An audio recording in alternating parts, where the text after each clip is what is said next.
Across time and culture, myth has been humanity's primal language for articulating truth.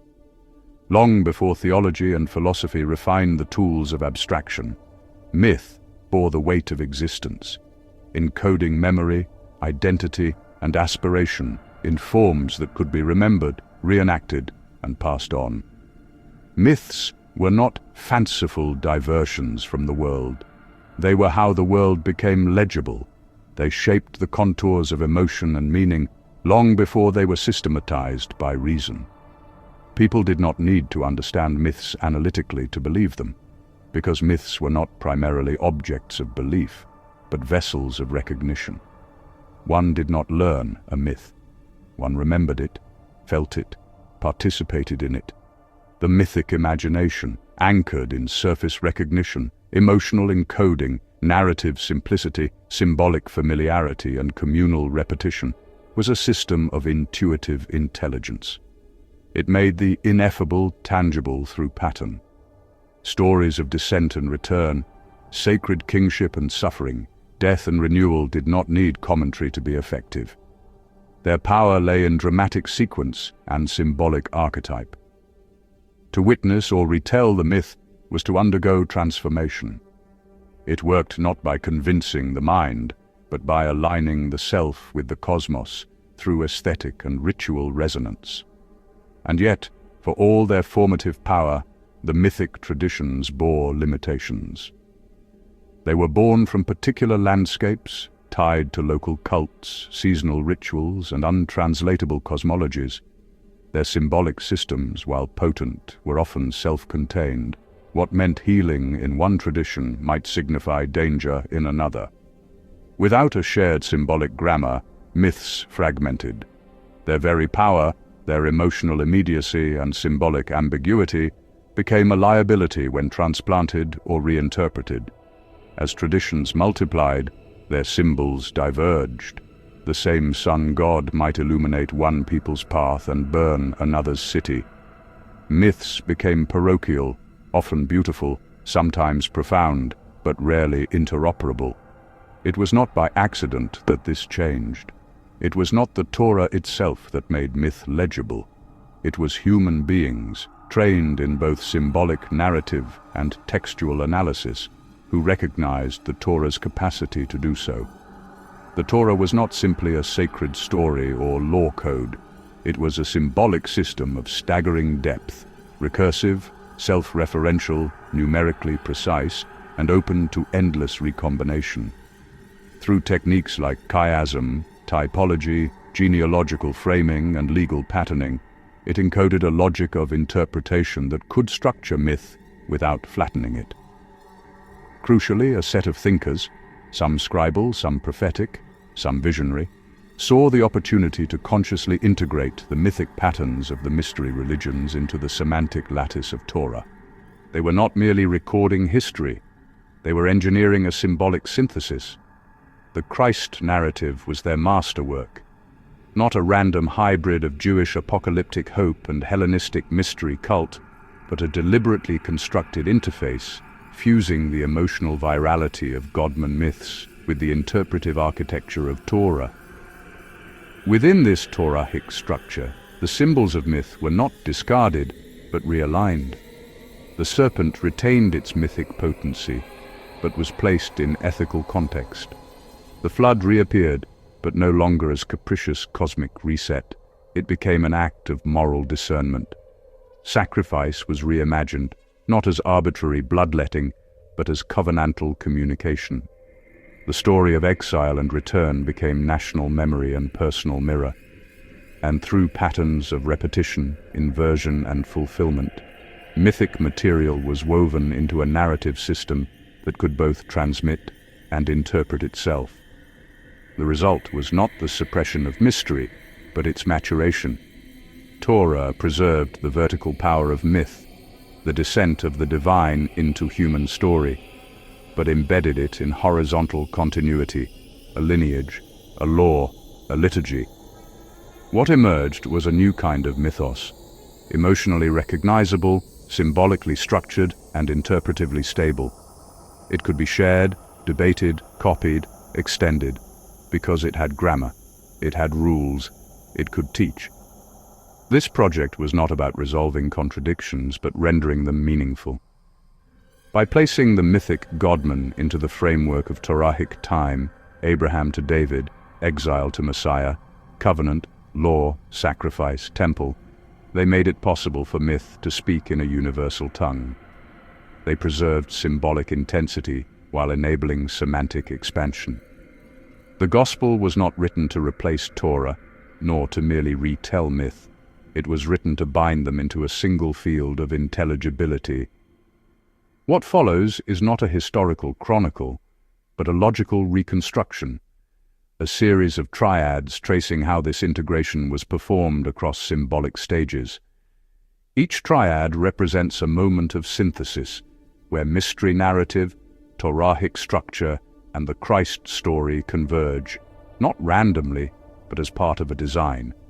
These are not coincidences, they are clues. They point to the fact that this system was built, not discovered, not inherited. Built, and built by those who understood that the future of myth required more than memory. It required structure, it required grammar, and they used the Torah to build one. In the mythic imagination of the ancient Mediterranean world, the godman does not earn his divinity, he is born into it. From Osiris, whose divine parentage links him to the elemental powers of sky and earth, to Dionysus, son of Zeus and bearer of ecstasy and resurrection, the godman arises as a being whose origin is already above. His birth is not a biological event, but a symbolic disclosure. His divinity is ontological, not aspirational. The story begins with transcendence entering time, setting the godman apart from ordinary mortals by bloodline, by fate, and by essence. This is the mystery tradition's way of signaling legitimacy, by rooting it in a cosmic ancestry that ensures the figure's transformative authority. Yet myth alone cannot carry such a figure into cultural permanence. It must be made interpretable, mappable, readable within an existing symbolic framework. Here, the Torah provides a powerful mechanism, genealogy as symbolic architecture. In the Torahic system, descent is not only biological, but theological. Names encode destinies, lineages frame epochs. Genesis offers genealogies that serve as hinge points in sacred history, Adam to Noah, Shem to Abraham, revealing divine selection through patterned succession. The Book of Ruth ends not simply with a family record, but with the messianic seed planted in David. Chronicles opens with names as cosmic scaffolding, rooting Israel's national story in primordial origins. In all this, the Torah transforms biological descent into a structured symbolic mechanism, turning memory into meaning. This symbolic system makes possible a unique kind of narrative coherence. When the Gospels present Jesus' genealogy, they are not merely offering historical backstory, they are activating Torahic logic. Matthew compresses the entire sweep of covenantal history into 3 clean movements, from promise, Abraham, through kingship, David, into exile and return, culminating in Christ. Luke takes a different path, extending Jesus' origin to Adam, and by naming Adam as Son of God, he places Jesus within a mythic frame recognizable from mystery traditions, yet filtered through Torahic language. In both cases, the Gospels bridge cosmic myth and Israelite memory, giving Jesus a dual identity, Son of David, Son of God, heir to both the structure of sacred history and the essence of the godman. In this, the concept of coexistence is not theoretical, it is enacted. The godman of mystery religion is not discarded, but localized, formalized, and contextualized within the semantic system of the Torah.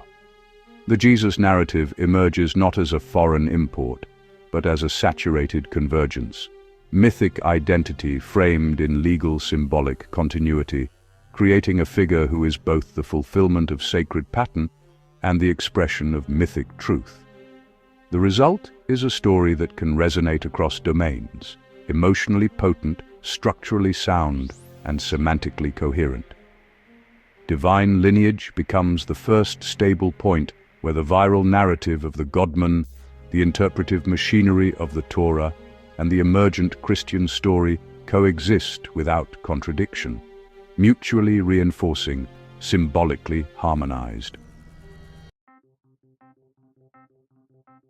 In the ancient mystery traditions, the godman's arrival into the world is always marked by rupture. His birth is not simply miraculous, but metaphysically disruptive. He does not enter through ordinary generative means, because ordinary processes belong to the order he is sent to transform. In Orphic tradition, Dionysus is conceived by Semele and Zeus, a mortal and a god, a union that consumes Semele in divine fire. In Egyptian myth, Isis conceives Horus from the reconstructed body of Osiris, a conception that occurs outside the laws of the living world. These births bypass natural causality in order to signal the intervention of the transcendent. Virginity in this context does not signify sexual morality, it signifies ontological interruption, spirit breaking into matter, the infinite invading the finite, the divine overriding the closed loop of human reproduction. These stories of divine intrusion do not serve a biological function but a symbolic one. The godman's origin story is not the prelude to his power, it is its first expression. His very presence is proof of a cosmic pattern. He does not ascend to divine status through actions. He begins as the embodiment of the divine logic that exceeds nature. His birth is the initial miracle, not because it defies science, but because it declares that something more than nature is at work, that transformation begins not at death and resurrection, but in the very fact of his arrival. The Torah, though not situated in the same mythic cosmos, develops a parallel and deeply structured motif, the miraculous birth as a revelation of divine initiative. From Sarah to Rebecca, Rachel to Hannah, we see a persistent theme: barrenness, human limitation, the closure of biological possibility, followed by divine reversal. The child of promise is never born in ideal conditions. Rather, God waits until the womb is closed, until the line appears broken, until the future appears cancelled, and only then does the miraculous birth occur. These are not simply touching stories of individual faith. They are structural events deliberately patterned across generations to create a symbolic architecture in which divine purpose is recognized precisely through its resistance to the expected. This is the foundation upon which the New Testament authors build. The virgin birth is not an arbitrary miracle, nor is it a cultural borrowing. It is the logical intensification of an established pattern. The Torah teaches that birth is where divine will becomes visible, and that the reversal of reproductive limitation is the mark of divine election. But in Mary's case, this reversal is taken a step further. There is no barrenness to be reversed. There is no waiting womb. Instead, there is absence itself, a womb untouched by man, a vessel not merely healed, but formed for a new creation. Here, the symbolic register shifts from divine intervention to divine initiation. The virgin birth does not merely confirm divine favor, it asserts that spirit itself is sufficient cause. In this, Mary's body becomes a mirror of Genesis 1, a formless substrate over which the Spirit moves, into which the Word is spoken, from which the image is born. Creation begins again, not from chaos, but from receptivity, not from striving, but from consent. The Torah's symbolic logic has prepared the conceptual ground for this moment, where the act of divine speech, once generative of worlds, now becomes generative of flesh. This theological grammar culminates in the person of Jesus. His virgin birth marks him not simply as chosen, but as originating in divine intentionality itself. Matthew's Gospel names the Holy Spirit as the agent of conception, while tying the event to Isaiah's prophecy. The virgin shall conceive. Luke, more theologically expansive, situates Mary as the receptive counterpart to divine initiative. Let it be to me according to your word. This is not an apologetic claim of miraculous exception, but a deliberate framing of Jesus as the embodiment of divine logic in human form.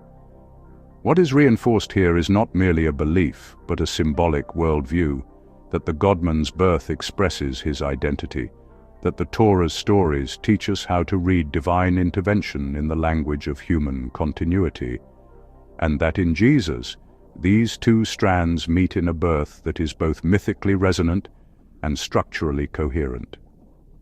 The virgin birth becomes the hinge between realms. It affirms the godman's descent into flesh, it affirms the Torah's grammar of miraculous generation, and it produces a story that feels inevitable, even necessary, once its symbolic logic is grasped. In this convergence, reinforcement occurs not through repetition, but through cumulative layering. The myth gives the motif. The Torah gives the structure, the Gospels give the embodiment. Each reinforces the others by fulfilling what the previous systems imply. The virgin birth is not a foreign addition. It is the crystallization of a long-standing symbolic logic, now made visible in the world through narrative form. In the mystery traditions, the identity of the godman is not only rooted in divine ancestry, it must also be revealed. That revelation occurs through ritualized immersion, a symbolic descent into death and emergence into awakened life. In Dionysian rites, initiates underwent ritual washings that mirrored the god's own journey into madness, dismemberment, and return. In the Osirian cult, the waters of the Nile, both life-giving and inundating, represented the god's death and rebirth, a sacramental geography in which the god's body and the land's cycles were one. These moments of immersion were not passive rites. They enacted a transition in which the godman's divine status became manifest, not just to himself, but to the community that recognized him.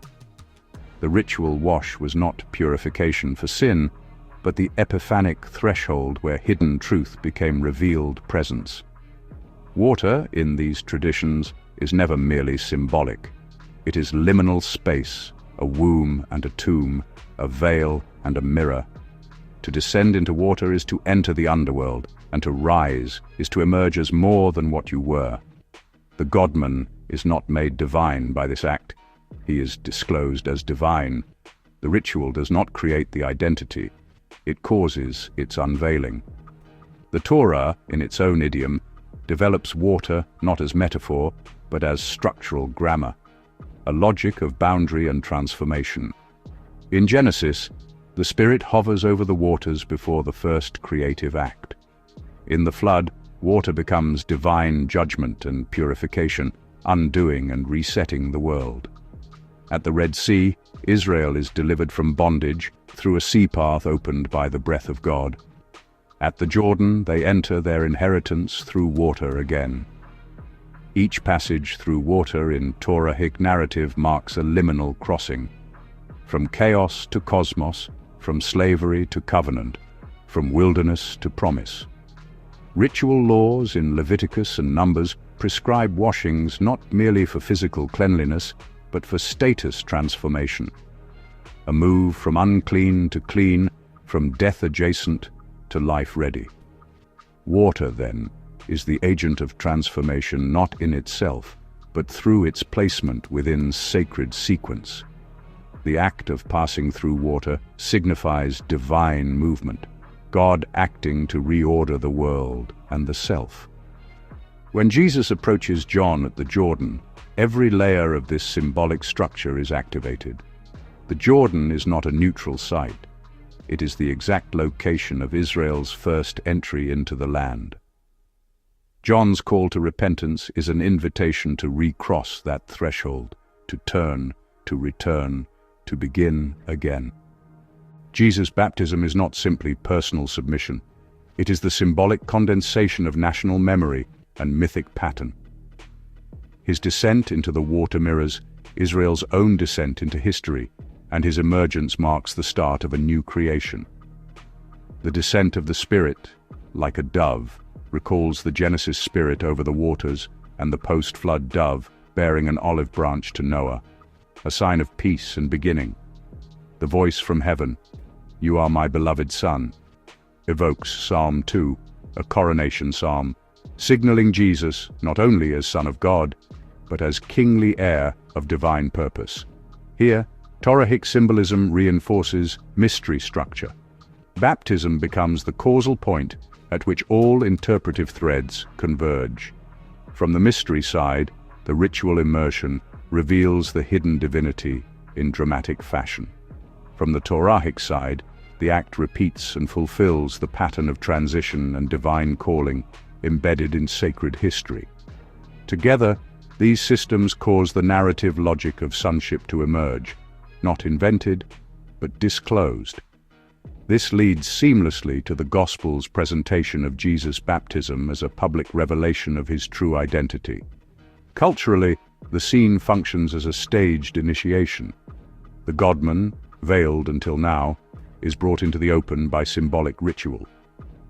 But unlike the initiatory secrecy of the mysteries, this revelation is both personal and cosmic, mythic and covenantal. Jesus is not baptized for purification. He is baptized to enact revelation. The Spirit and the voice confirm that what has been hidden is now made known. The one who stands in the river is not merely a prophet, but the divine Son, whose arrival renews both creation and covenant. Thus, causation in this triad is not mechanical, it is symbolic ignition. The mystery tradition offers the archetype, revelation through descent. The Torah provides the structure, transformation through passage. The baptism of Jesus fuses both. It causes the identity of the godman to emerge within a recognizable symbolic system, making the mystery visible and the Torah complete. Baptism becomes the fulcrum, an act where narrative and symbol do not just coexist, but propel one another forward. The rite causes revelation because it has already been encoded, both in mythic imagination and in Torahic logic.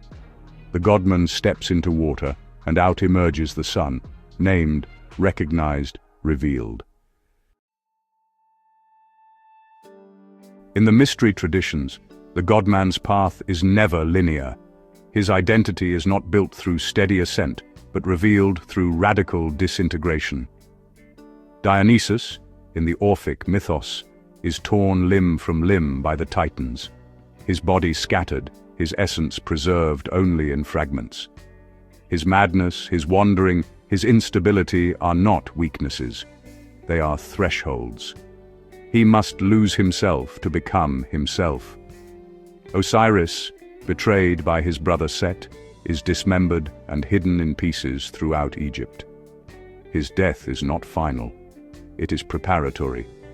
Isis must gather his parts, restore his body, and initiate his rebirth. In both, the godman is subjected to a psychic unmaking, a symbolic death in which the ego is dismantled to allow the emergence of something deeper, truer, more divine. These narratives encode a profound truth. The path to revelation winds through dissolution. It is not a forward march, but a spiraling descent into ambiguity, solitude, and internal fragmentation. The godman is tested not to prove strength, but to pass through weakness. Solitude becomes the stage for ego death, and trial becomes the womb of transformation. This non-linear logic finds deep resonance in the Torah's wilderness motif. After the Red Sea, the climactic victory over Egyptian bondage, Israel does not stride directly into promise. Instead, they are led into a landscape of silence, scarcity, and suffering. For 40 years, they wander a terrain that reflects their inner disarray.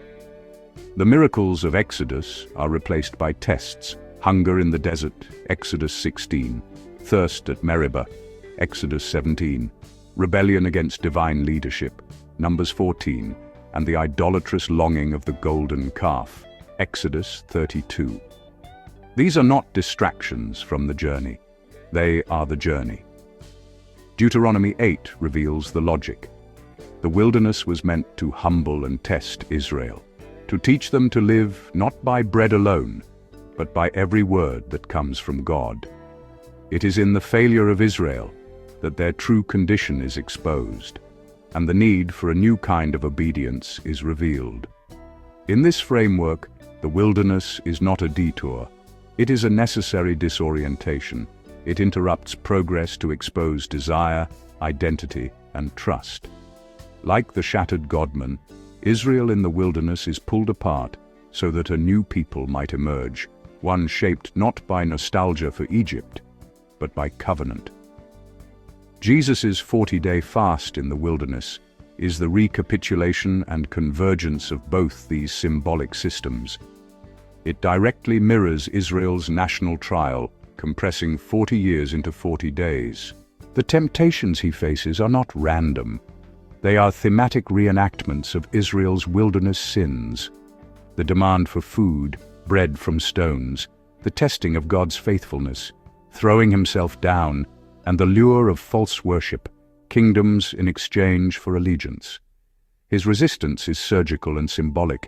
He counters each temptation by quoting from Deuteronomy, not merely as proof texts, but as narrative countersigns. He refuses to repeat Israel's pattern. Where they craved satisfaction, he fasts. Where they doubted God's presence, he trusts. Where they turned to idols, he affirms singular worship. This is not merely moral strength, it is mythic inversion. Jesus, in rejecting each temptation, performs the inner work that Dionysus and Osiris represent through symbolic suffering. He descends into the same fragmented space, but instead of being undone by it, he emerges as its master. His temptations do not define him. They disclose who he already is, and by passing through them, he proves capable of embodying both the purified Israel and the awakened godman. Here, non-linear causation becomes clear. The test is not a forward proof of strength, but a backward unmaking of false identity. The transformation emerges not by building new powers, but by refusing old patterns. Jesus does not ascend to sonship after victory. He reveals that he was the Son precisely by enduring the descent without being conquered by it. His wilderness trial is thus the final element in this triad. It fuses the symbolic descent of the mysteries, the structural trial of the Torah, and the narrative revelation of the gospel. It is not a detour on the path to ministry, it is the path. Through isolation, hunger, and temptation, Jesus enacts the archetype of the godman and the fulfillment of Israel. His passage through the wilderness is not about moral testing. It is the ontological unveiling of one who has already passed through death, even before the cross. In this, the trial is non-linear, not only in plot, but in logic. Suffering precedes glory, and identity emerges from unmaking. The path bends back on itself, each layer of the tradition reinforcing the others, culminating in a figure who embodies what the fragmented godman sought and what the broken nation needed. Jesus emerges from the wilderness not simply as a man with authority, but as the one who has already walked through the deepest symbolic grave and returned whole. The godman of the mystery traditions does not simply perform miracles. He speaks in symbols, acts in riddles, and initiates transformation through signs that conceal as much as they reveal. Dionysus does not offer lectures. He intoxicates, liberates, and confounds.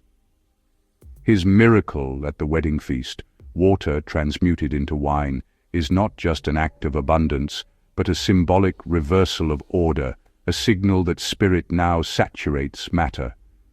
Osiris, meanwhile, is not merely resurrected. He is enthroned as judge of the dead, keeper of hidden laws, his body fragmented and restored as the ritual map of spiritual ascent. The teaching of the godman is never reducible to doctrine. It is experiential, encoded, and initiatory. The signs do not explain, they invite. The riddles do not clarify, they awaken.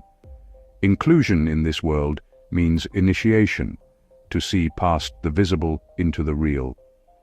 This structure of symbolic teaching finds profound continuity in the Torah and prophets, where signs are the grammar of divine communication. The burning bush, the staff turned serpent, the Nile turned to blood. These are not arbitrary marvels, but theater of revelation, messages wrapped in wonder. The Exodus plagues function not only as judgments, but as layered pedagogies. They expose the false gods of Egypt, test Israel's perception, and elevate Moses as intermediary. The prophets, inheritors of this symbolic logic, act it out with shocking clarity. Ezekiel constructs a siege diorama and lays on his side for over a year to dramatize the exile. Hosea's marriage to a prostitute becomes a living metaphor of God's broken covenant with Israel. Isaiah's nakedness speaks of national shame. In every case, the sign exceeds the word. It speaks in a visual, experiential code that demands interpretation. To be included in divine knowledge is to become fluent in the language of symbol. Jesus enters this field not as a disruptor, but as its culmination. He teaches with parables, but not as a pedagogical tool for simplification. His parables do not make divine truths easier to understand. They make them ritually accessible. They require attention, readiness, and spiritual attunement. A parable is a mirror. What one sees in it depends on what one brings. The seed that falls on good soil, Matthew 13:1-9, is not simply a metaphor for growth. It is an enactment of Deuteronomy's promise that the word of God, if received, will yield abundance. The vineyard workers, the wedding feasts, the lost coins, all draw on Torahic laws and ritual imagery, harvest codes, covenantal meals, jubilee restoration. What is striking in Jesus' teaching is not just his use of signs, but the integration of mystery and Torahic semiotics into a new form. When he feeds the 5,000, the act recalls Elisha, 2 Kings 4, but also invokes the manna of Exodus.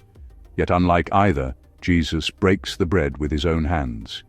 He becomes both sign-giver and sign.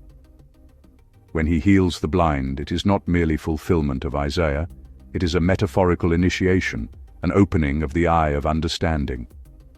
When he casts out demons, it is not raw power on display, but a symbolic cleansing of Israel's inner landscape, paralleling the purification rites of Torah, but now carried out with direct authority. In turning water into wine at Cana, John 2, Jesus echoes Dionysus, but embedded within a wedding feast, a Torahic setting of covenant joy. The transformation is not simply wonder, it is theological argument in symbolic form. The old order, ritual water jars, is fulfilled and transformed into new joy, wine, not abolished, but transfigured. The sign teaches those who can see without explanation. This is the essence of inclusion. Jesus takes the esoteric language of the mysteries, the symbolic actions of the prophets, and renders them publicly visible but privately intelligible. He invites the multitudes to hear, but only those who have ears to hear will perceive the deeper meaning. In doing so, he creates a unique form of layered speech, surface clarity, symbolic depth, and spiritual access determined not by class or cultic rank, but by internal readiness. This was something new. Mystery cults reserved their truths for initiates behind closed doors. The Torah required priestly mediation for interpretation of signs and rituals. But Jesus opens the symbolic grammar, not by simplifying it, but by inhabiting it. His signs and parables retain mystery depth, and Torahic form, yet speak through the common patterns of life: seeds, meals, weddings, storms, coins, bodies. He teaches in riddles not to obscure truth, but to invite recognition, to allow people to find themselves within the symbolic world he animates. This is why the teaching of Jesus is not only theological, it is structural to your broader theory. It demonstrates how the convergence of mystery and Torah is not theoretical but practical. It produces a new mode of discourse, a public mystery, a Torah respoken, a new grammar, both recognizable and transformational. Jesus' miracles and parables are not layered onto his message, they are the message. His wonders are not proofs of divinity, they are enactments of divine logic. His words are not explanations, they are triggers for inner seeing.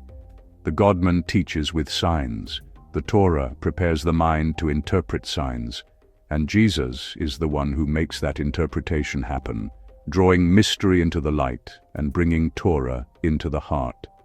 Inclusion here is not access to information, it is participation in symbolic resonance. To hear Jesus speak is to be called into a world that is already structured to receive revelation, now made flesh. In the mystery traditions, revelation is never constant. The divine does not dwell in perpetual visibility. It flashes into human perception at key moments, for those prepared, and then withdraws. Dionysus, though ever present, is not always recognizable. He walks in disguise, appears as stranger, fool, prisoner, until, in the initiatory moment, he reveals himself in radiance, overwhelming those with eyes to see. These epiphanies are not for the crowd, but the inner circle, those whose preparation has rendered them capable of witnessing truth without being destroyed by it. The godman shines, not to dazzle, but to confirm. This is what you have been learning to recognize. In these moments, the hidden structure of divinity breaks through the veil of narrative, illuminating its depth and purpose, and then disappears again, leaving transformation in its wake. In the Torah, this logic of temporary revelation is structurally formalized in mountaintop encounters. The mountain is not random, it is the axis where heaven and earth touch, the place where ascent becomes possible. Moses, chosen and prepared, ascends Sinai and enters the cloud. There, in veiled encounter, he receives law, vision, and presence. His return is marked by a radiant face, not divinity itself, but reflected proximity. Elijah's encounter, though quieter, is equally revelatory, a stripping away of the spectacular, wind, fire, earthquake, to perceive God in the thin silence. These are not only historical episodes, they are ritual templates, patterns where divine glory becomes perceptible in time, to a prepared individual, and always briefly. The presence cannot remain exposed, for it would overwhelm, but it can be revealed and remembered. This structural pattern is consciously activated in the scene of Jesus' transfiguration. He takes Peter, James, and John, the same three who will later witness Gethsemane, up a high mountain, echoing Sinai and Horeb. There he is transfigured. His face shines, his garments blaze, and Moses and Elijah appear beside him. But unlike Moses, Jesus does not ascend to receive light. He is the light. Unlike Elijah, he does not hear the voice, he is the subject of it. The Torahic structure is not merely repeated, it is fulfilled and inverted. Jesus is not standing within the story of the law and the prophets as one among them, he is the axis around which their meaning turns. This scene depends entirely on the symbolic depth of the Torah to function. The shining face, the divine cloud, the mountain, the voice. All of it is drawn directly from the ritual vocabulary of Israel's most sacred theophanies. But it is precisely because this structure is already so well known, textually fixed, ritually rehearsed, that the transformation it undergoes here is so powerful. The disciples are not witnessing something new. They are witnessing something they have long awaited, now embodied in narrative form. The Torah provides the syntax of revelation. The mystery tradition contributes the grammar of divine epiphany, and the Jesus narrative joins them by showing that this moment is not derivative. It is what both traditions were always aimed at. The depth of this scene is not in its spectacle, but in its intentional orchestration. The narrative is not simply describing a miracle. It is curating a vision, drawing from established symbolic systems to produce recognition. The presence of Moses and Elijah is no coincidence. They are not generic figures of the past. They are the twin pillars of the Hebrew canon, the law and the prophets. Their appearance signals that Jesus does not stand beside them, but at their fulcrum. The cloud of divine presence, which once descended on Sinai and filled the tabernacle, now surrounds a human figure, and the voice does not give new law, but new instruction. Listen to him. Torah and prophets have completed their speech. What remains is the person who embodies their total meaning. Here we see conjoined dependence in full expression. The moment cannot exist without the mystery logic of the godman's radiant but fleeting self-disclosure. It cannot be interpreted without the Torahic infrastructure of mountain, cloud, voice, and law, and it finds final coherence only in Jesus' embodiment of both, not as reflector of glory, but as its source, not as seeker, but as revealer. The three layers do not merely coexist, they depend on each other, mutually reinforcing, mutually intelligible. And crucially, this revelation is intentional. Jesus takes only three with him. The revelation is not for the crowds, not even for all the disciples. It is for those in formation. This is mystery logic again. The epiphany is reserved for those in whom the symbolic framework has already been laid. The godman reveals not for shock, but for recognition. And this recognition only arises because the Torahic symbolic vocabulary has already been internalized. Without that structure, without Moses, Elijah, the cloud, the mountain, the echo of Sinai, there would be nothing to see. The glory would remain invisible. What makes it visible is the preparedness of both the structure and the witness. The scene of transfiguration is not just a peak moment in Jesus' life. It is a demonstration of your entire thesis. It reveals how the mystery tradition and the Torahic tradition are not in conflict, nor are they separate channels. They are two dependent structures, distinct yet inseparable, converging in a single figure who activates both their meanings simultaneously. The godman reveals his form. The Torah provides the interpretive ground, and Jesus becomes the place where revelation becomes recognition, where the symbolic becomes embodied, and the structure speaks through the person. This is not allegory, it is structural disclosure. The glory hidden since Sinai, glimpsed in the mysteries, woven through Torahic syntax and numerology, preserved by faithful scribes and practiced rituals, now speaks in one voice. Listen to him. In the mystery traditions, the godman does not arrive to take power by force, nor to receive unanimous adoration. His appearance is ambiguous by design, layered with paradox. Dionysus often enters the city in disguise, mistaken for a charlatan or criminal, only later to reveal his divinity in unsettling power. His arrival is festive and unsettling, joyful and ominous. Osiris returns to public life after dismemberment, not with vengeance, but as the silent symbol of restored order. These entries are not marches of triumph, but ritualized paradoxes. The god arrives veiled, bearing divine authority in the form of humility, royalty cloaked in vulnerability. This is not failure. It is the deepest form of divine symmetry, to reign by surrender, to be known by those prepared to see. This pattern does not merely resonate with ancient dramatic forms, it reflects a sacred logic of inversion. The godman does not wield power, but reveals its true nature, not domination, but sacrificial presence. To recognize him, the initiate must see beyond the surface spectacle to the symbolic gesture unfolding beneath. The crowd may cheer or jeer, but the meaning lies in the staging, power entering as weakness, glory wrapped in ordinariness, salvation misunderstood. This same paradox underlies the Torah's complex treatment of kingship. The Torah does not reject monarchy outright, but it sets its terms with deep caution.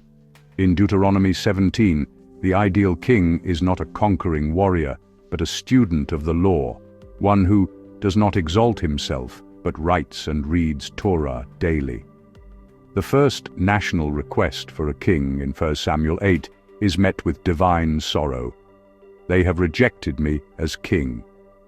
Kingship, in the biblical view, is always tensioned between the people's desire for power and God's desire for fidelity, and yet kingship is not abandoned. In 2 Samuel 7, God promises a ruler from David's line whose kingdom will endure forever. The prophets take up this vision, sketching a coming figure of justice, peace, and humility. Nowhere is this more clearly expressed than in Zechariah 9:9. Behold, your king comes to you, righteous and having salvation is he, humble and mounted on a donkey. This is not accidental imagery. It is an intentional paradox. A king who brings peace not by conquest, but by restraint. His authority is not in his might, but in his embodiment of divine reversal. Jesus' entry into Jerusalem, as narrated across all four Gospels, is a direct orchestration of this thematic harmony. The moment is not spontaneous, it is constructed with precise intent. He sends disciples ahead to procure a colt, fulfilling Zechariah's words down to the symbolic detail. As he rides into the city, the people lay palms before him and cry out, "Hosanna to the Son of David," a phrase saturated with messianic expectation. They see him as prophet, king, savior, but the mode of his arrival breaks their categories. The Passover setting intensifies the symbolism.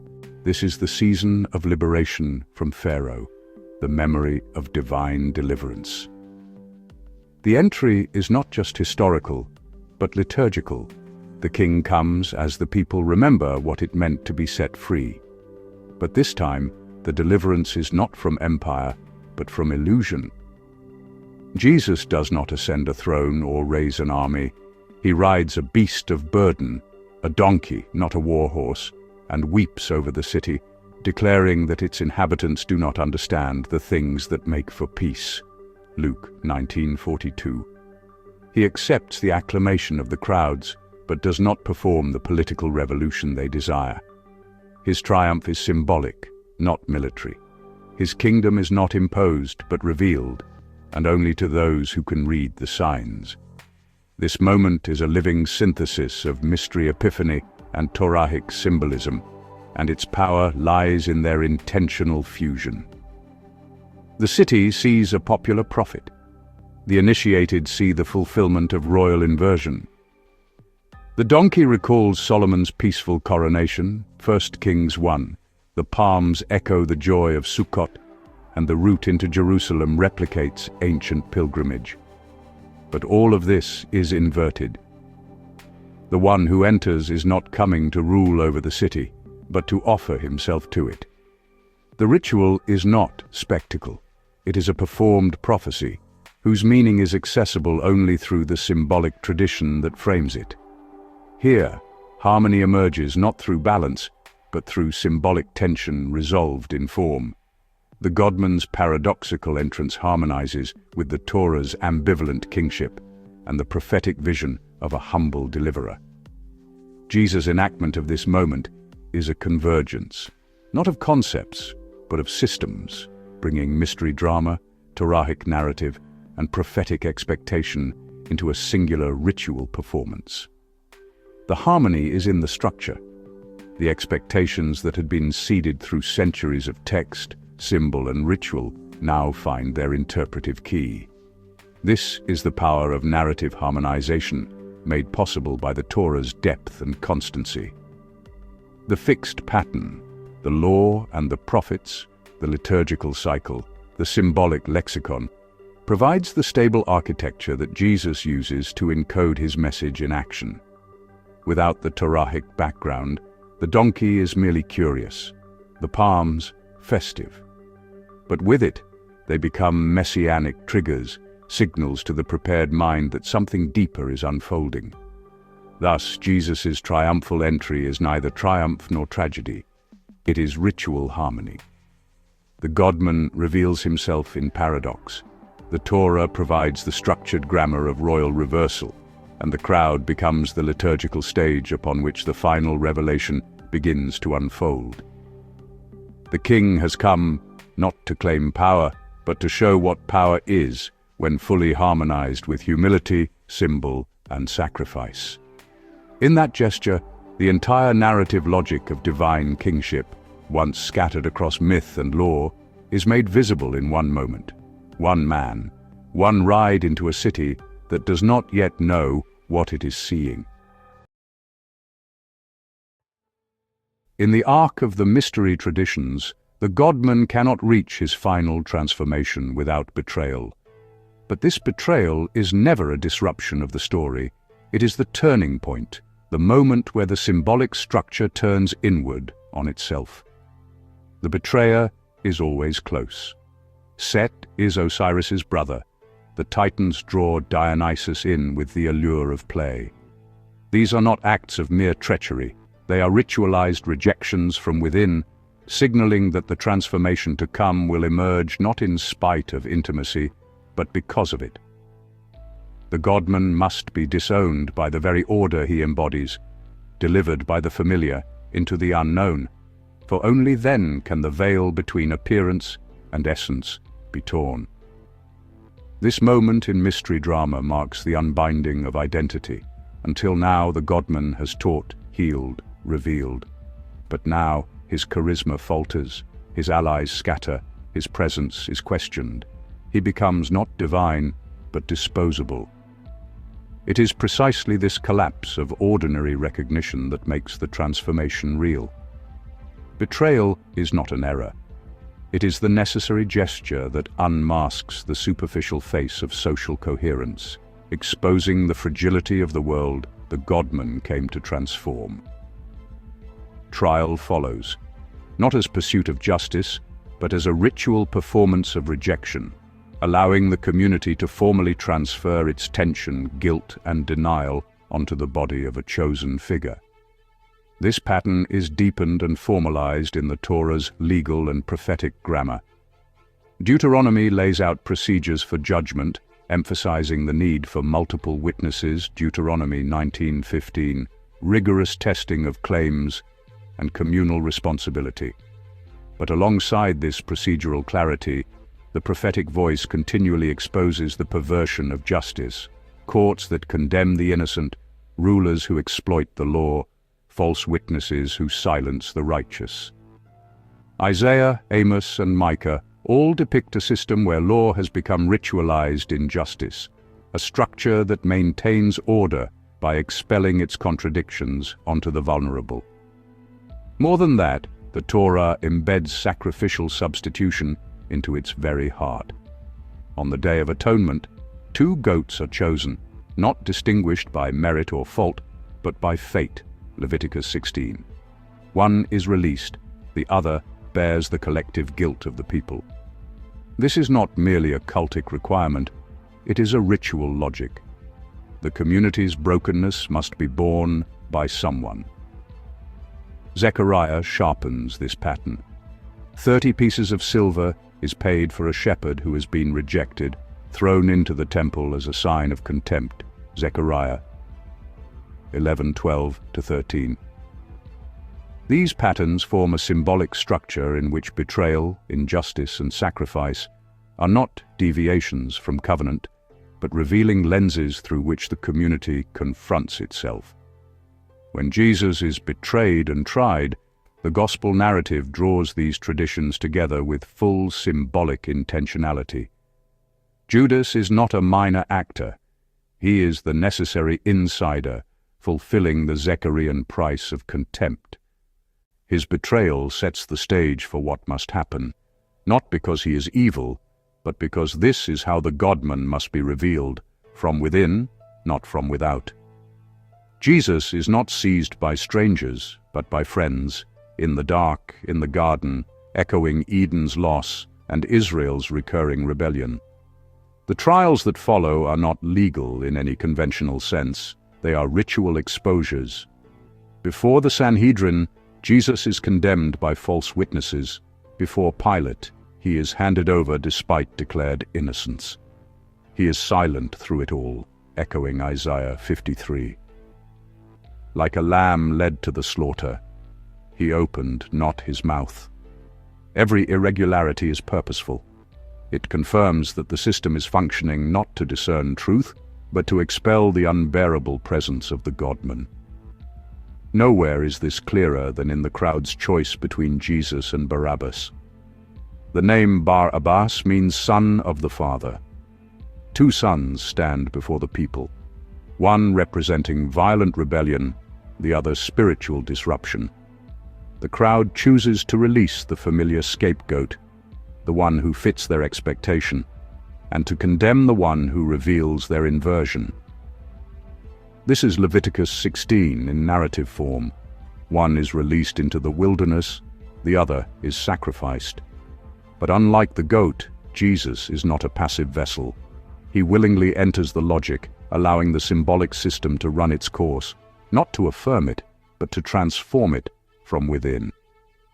This moment of betrayal and trial is where convergence reaches full narrative clarity. The mystery traditions provide the emotional and symbolic necessity of betrayal as a transformative passage. The Torah provides the structural scaffolding, a system of legal symbolism, sacrificial substitution, and prophetic critique.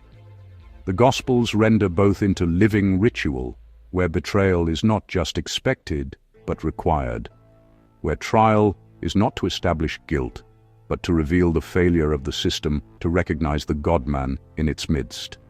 And yet, this is not tragedy. It is revealed inevitability. Jesus' path moves not away from law, but through it, not away from betrayal, but into it, not away from symbolic structures, but to their final fulfillment.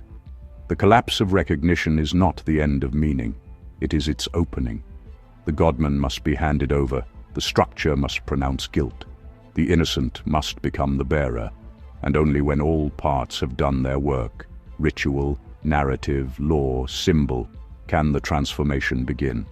This is convergence, not parallelism, not synthesis, but the interpenetration of narrative logics, where the mystery of the godman, the structural depth of the Torah, and the narrative of Christ do not merely align, they complete one another. In betrayal and trial, the story does not break. It reveals what it always was, and what it was always becoming. In the mystery traditions, the death of the godman is not an accidental tragedy, but a cosmic necessity, staged with symbolic precision. Osiris is lured into a coffin, sealed, dismembered, and his parts hidden across Egypt, a death not of cessation, but of distribution. His essence is scattered into the land, becoming its spiritual fertilizer. Dionysus, lured by the Titans, is torn apart and later resurrected. His body, consumed ritually in certain initiatory rites, becomes a mode of spiritual union. These are not deaths of defeat, but deaths of transformation.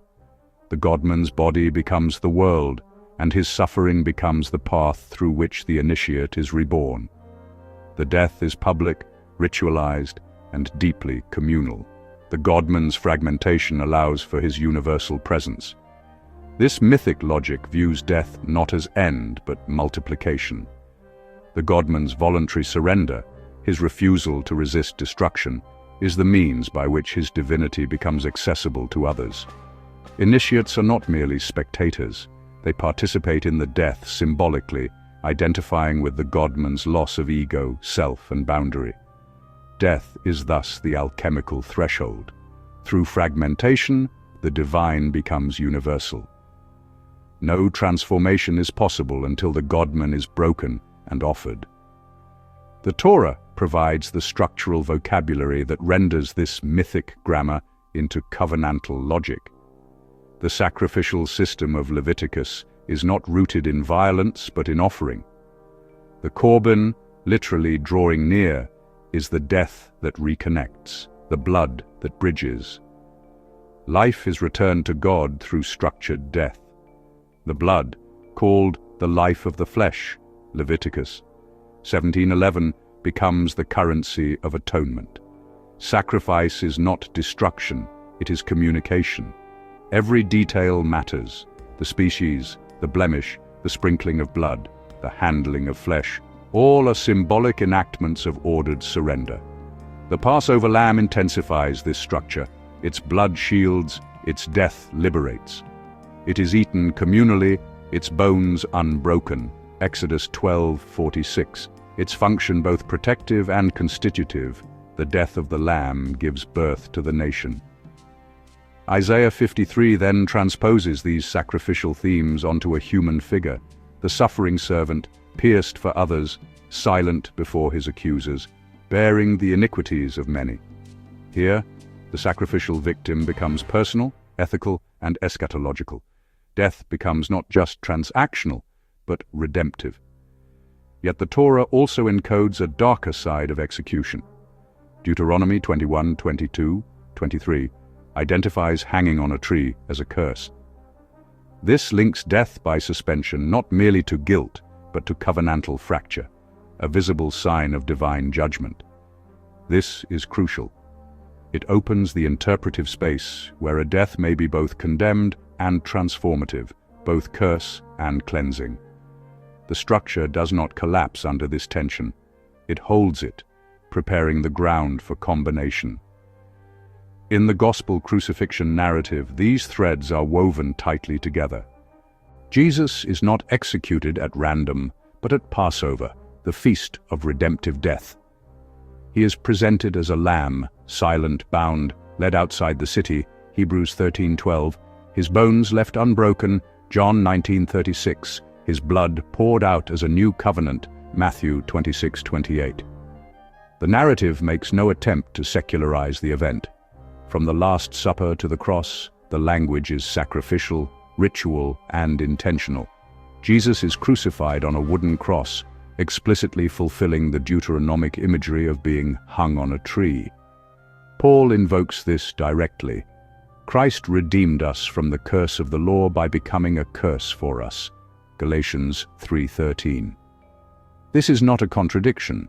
It is the combination of Torah's symbolic logic with the mystery's transformative myth. The godman's death is now the scapegoat, the lamb, the korban, and the cursed man, all at once. Each layer intensifies the others. The crucifixion does not use Torah symbolism. It is the place where that symbolism reaches semantic saturation. And then, the veil in the temple is torn, Matthew 27:51. This is not ornamentation. It is theological architecture being restructured in real time. The veil separated the holy from the common, the presence of God from the people. In the moment of death, that barrier is removed, not through priestly ritual, but through the death of a human body. What was once enacted through symbolic animals is now enacted through the embodied godman.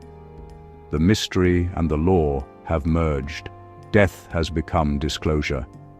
In this way, the crucifixion is not merely tragic, nor is it solely a moral statement. It is a cosmic ritual, the convergence point of mythic fragmentation and Torahic sacrifice, resulting in a death that is both curse and gift, judgment and restoration, ending and genesis. The godman does not just fulfill Torah, he embeds it within himself, allowing every symbolic structure to collapse into unity at the moment of death.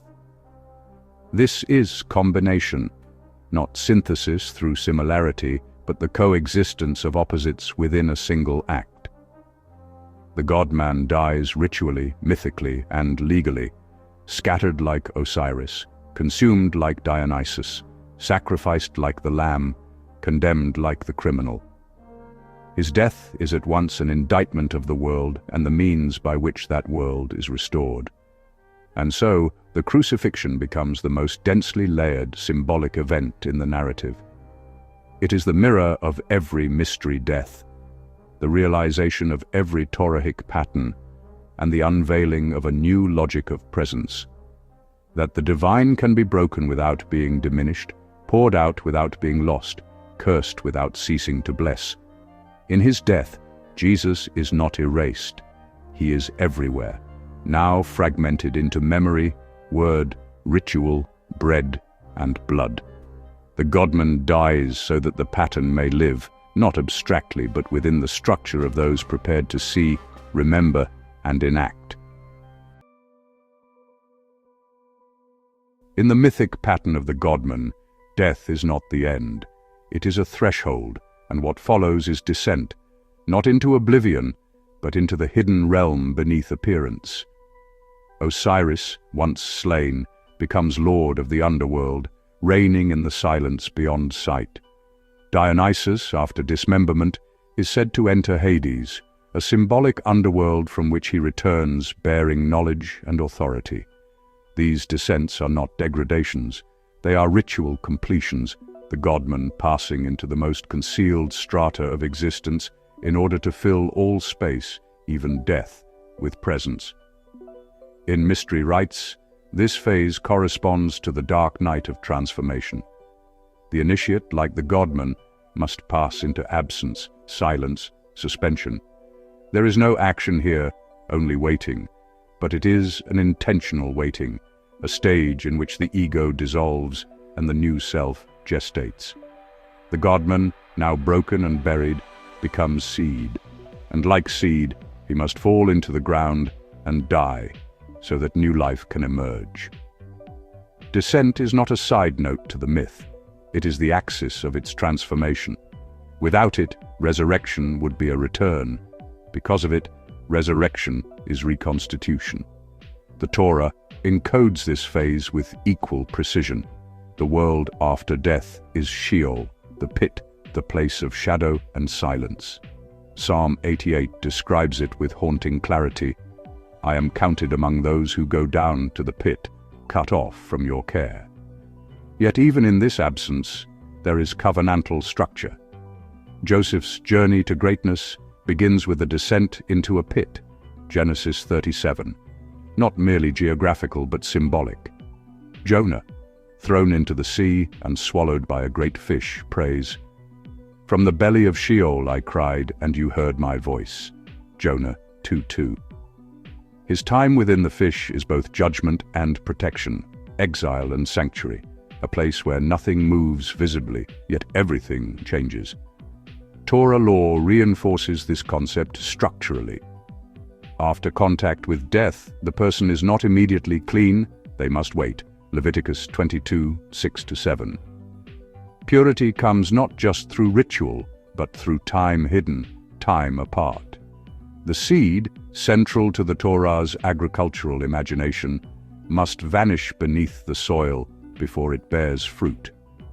This structured disappearance is not loss, it is process.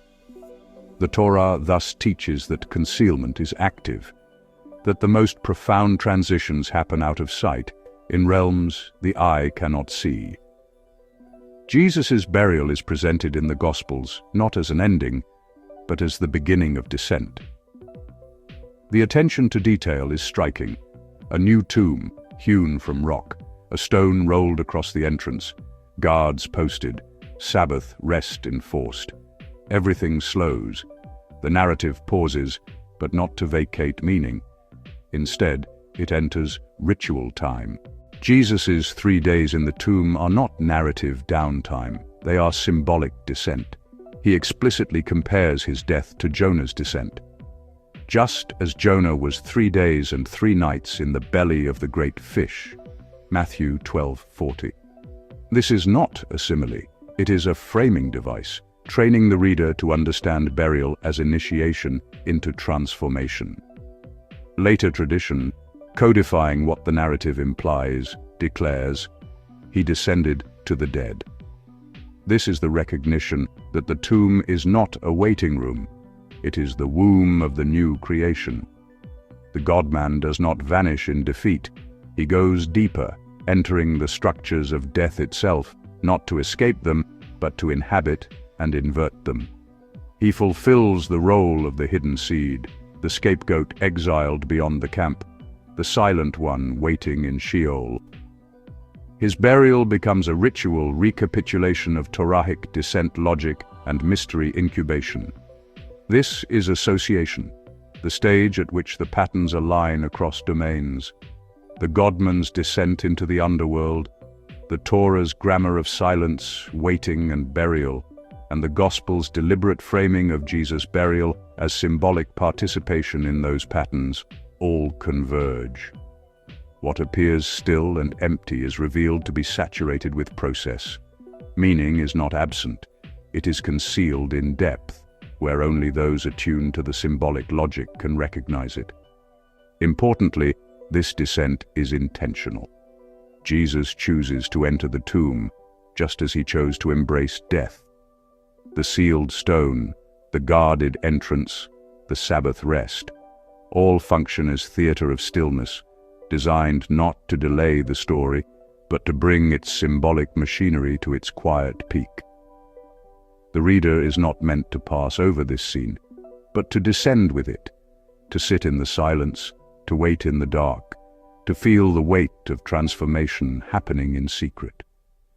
In this, the narrative trains its audience in symbolic perception. It teaches them how to read absence, to see the tomb not as void, but as vessel. In the burial and descent of Jesus, mystery and Torah are not just referenced, they are inhabited.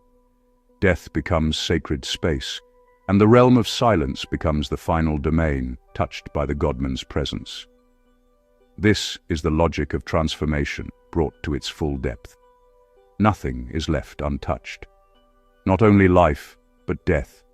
Not only light, but darkness. The godman, having been broken, now vanishes, not in loss, but in fulfillment. What remains is not emptiness, but gestation. The story teaches us to see beneath the surface, to recognize that the most decisive moments do not shout. They wait, they descend, they associate with all the world has cast off, until even the pit becomes fertile. In the final movement of the godman's cycle, resurrection is not reversal, it is realignment. The godman, having passed through betrayal, death and descent, reappears not as he was, but as he has become, whole, radiant, and untethered from the limits that previously defined him. Osiris is gathered, restored, and enthroned, not as the same Osiris, but as Lord of the Dead, a ruler of the realm he entered. Dionysus is reborn and walks among mortals veiled, elusive, known only to those prepared to see. The godman, in mystery logic, does not return to reclaim worldly power. He returns to confirm the transformation, to disclose the pattern, and to call his initiates into a new mode of being. This return is never general. It is selective, intimate. The godman appears not to the masses, but to the few who followed him through the descent. Recognition is never immediate. It must be earned by symbolic readiness. Resurrection in mystery is a hermeneutic moment. The initiate, upon seeing the godman transformed, suddenly understands the entire arc. The betrayal was not betrayal. The death was not defeat. The descent was not abandonment. Each phase was preparatory, each suffering initiatory. Resurrection integrates the entire sequence into a single, coherent vision. The godman is no longer a figure in a story, he is the structure revealed. The Torah anticipates this integrative moment with deep symbolic consistency. It offers no singular resurrection doctrine, but it encodes resurrection logic into agricultural, prophetic, and apocalyptic patterns. The first fruits offering, Leviticus 23:10-11, given the day after the Sabbath following Passover, is a ritual promise. What has risen first guarantees the fullness to come. It is not the whole harvest, but it contains the structure of the whole. Ezekiel's vision of dry bones, Ezekiel 37, makes this corporate. Bones reconnect, flesh returns, breath fills, not for individual salvation, but for the rebirth of Israel. Daniel 12 speaks of those who sleep in the dust awakening, some to glory, some to shame, framing resurrection as cosmic judgment and eschatological restoration. Crucially, in the Torahic schema, resurrection never bypasses death. The seed must go into the ground, the lamb must be slain, the exile must be endured, Passover must come before first fruits. These are covenantal stages, not detachable episodes. Resurrection is not a standalone event. It is the fruit of a path faithfully walked. It is timed, patterned, and communal, never a personal escape from suffering, but a collective confirmation that covenantal passage leads to renewal. The Gospels craft the resurrection of Jesus with this full symbolic weight. He rises on the day of first fruits, explicitly linking his return to the Torahic calendar of renewal. He does not appear to Rome, or to Herod, or to the Sanhedrin. He appears to Mary Magdalene in the garden. The one who sought him in death is the first to see him in life. He appears to disciples in concealed ways, on the road to Emmaus, in locked rooms, at the shore. Each recognition is mediated by symbolic act, a name spoken, bread broken, wounds shown. These are not proofs for skeptics. They are initiatory signs for the prepared. The risen Jesus is not less embodied. He is more real, now existing in a mode that integrates all oppositions: life and death, body and spirit, presence and mystery. Paul will later call Jesus the first fruits of those who have fallen asleep, 1 Corinthians 15:20, echoing both Leviticus and Daniel, showing that the resurrection is not merely historical, but structurally symbolic, a new beginning that contains the full pattern within itself. Just as the first fruits offering anticipates harvest, Jesus' resurrection is not a spectacle. It is a signal that transformation is complete and universally available, but only through the path he walked. This is integration, not just the conclusion of a story, but the unveiling of its internal logic.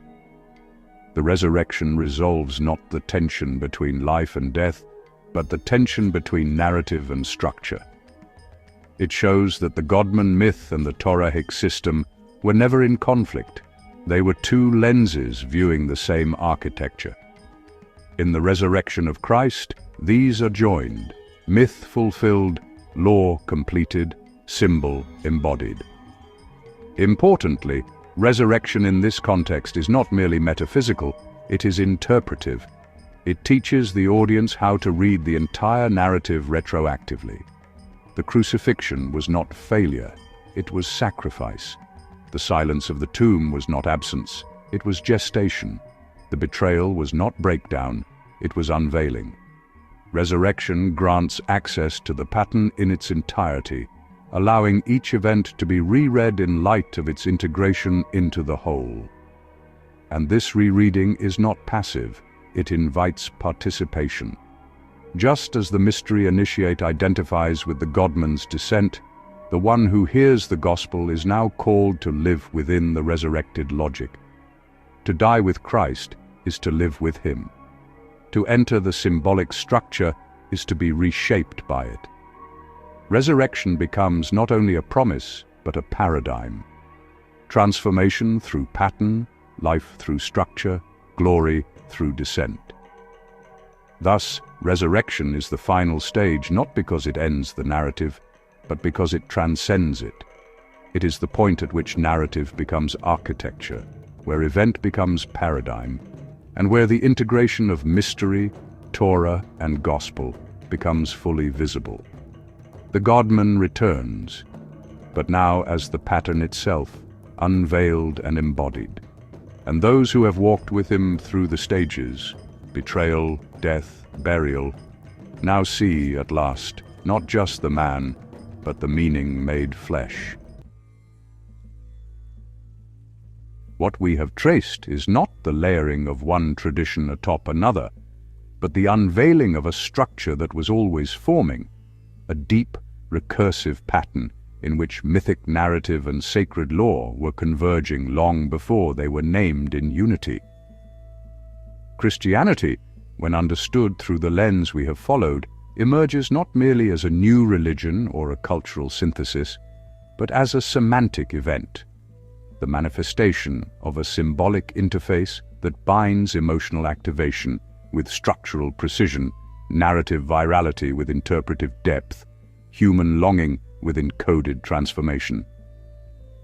The mystery traditions, those of Osiris, Dionysus, Attis, and others, were not random mythologies.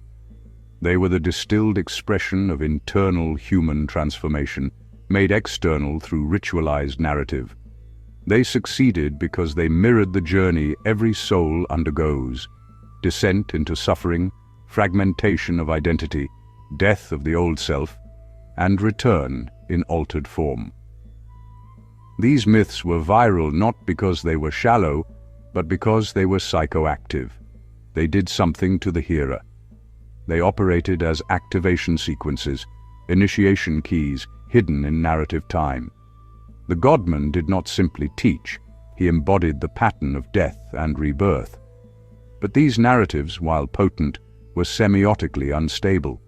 They lacked the deep architecture that could render their insights durable and transmittable across generations without ritual gatekeeping. The Torah, by contrast, provided that architecture. It is not a mythos, but a symbolic system, a formally structured semantic engine that encodes transformation through parallelism, genealogy, numerology, and ritual geometry. It operates with precision across narrative, symbolic, and syntactic levels, building a symbolic ecology in which nothing is arbitrary and everything is interpretable. The Torah's genius lies in its combinatorial stability. It does not simply tell stories. It maps symbolic space, sustaining meaning through layered interconnection. Where mystery narratives initiate through participation, Torah initiates through pattern recognition, making meaning reproducible and expandable. Yet what it possessed in depth, it lacked in emotional virality. It contained the architecture of transformation, but not its dramatic activation. Christianity, in this light, did not merely borrow from these two sources.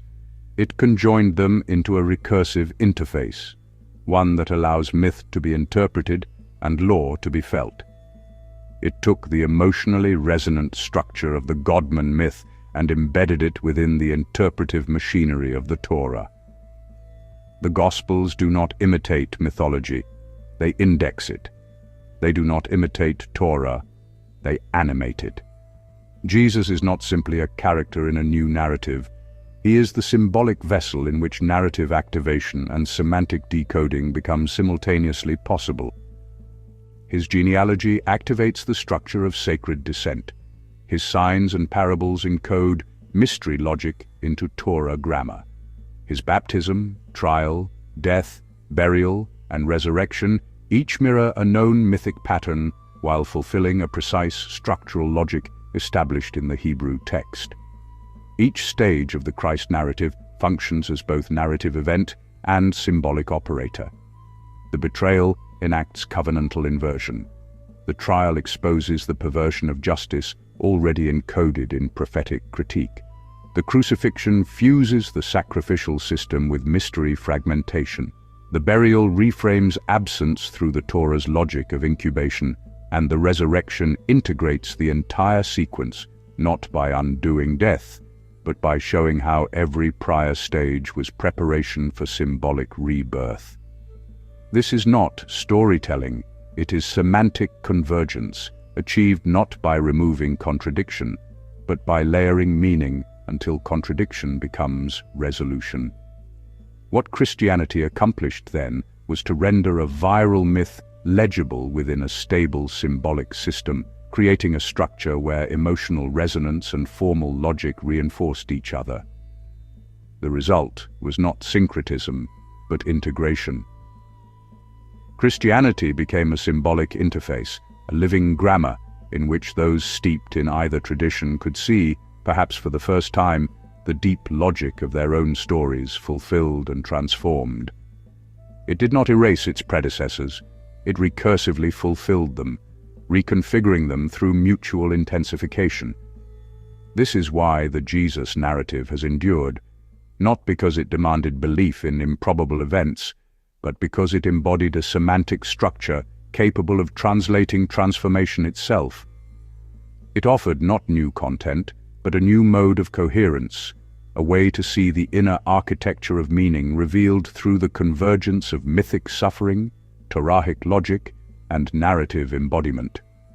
What was once veiled in symbol and diffused across traditions became manifest in form.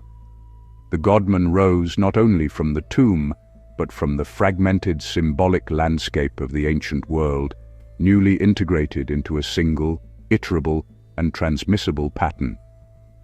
The power of Christianity, then, was not simply that it told a story that people wanted to hear. It showed the structure of the stories they already knew, and in doing so, restructured the symbolic world. It gave myth a grammar, gave law a soul, and offered both not as competing claims, but as co-conspirators in a single generative system. The result was not a doctrine, but a pattern made flesh, a visible, walkable, livable grammar of transformation, where every descent is a preparation, every silence is gestation, and every end is folded into a beginning.